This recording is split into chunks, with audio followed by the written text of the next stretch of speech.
This is the solenoid valve. There are two connections here. One is of blue color, one is of red color. What I've done is I've unscrewed this blue colored valve from here and I'm trying to remove it.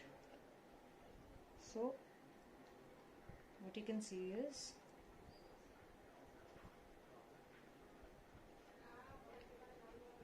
this is how the valve looks. Oh. Now we see that it is. So this is the spindle of the solenoid, you can see. We'll try to remove this, but before removing this, let me see what all it consists of.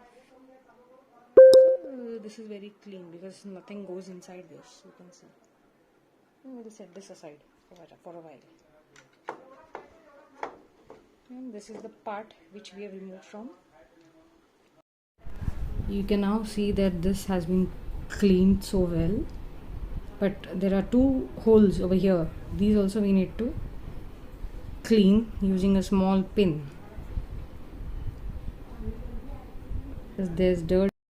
You can see the thickness of the water flow here is equal to the thickness of the water flow here, which means that the wall has been cleaned. Earlier, after this water was filled, the valve was not getting closed or shut automatically. Now after the repair, it should stop. And yes, it has stopped. Mission successful. Congrats, Amal. Thank you, Mom.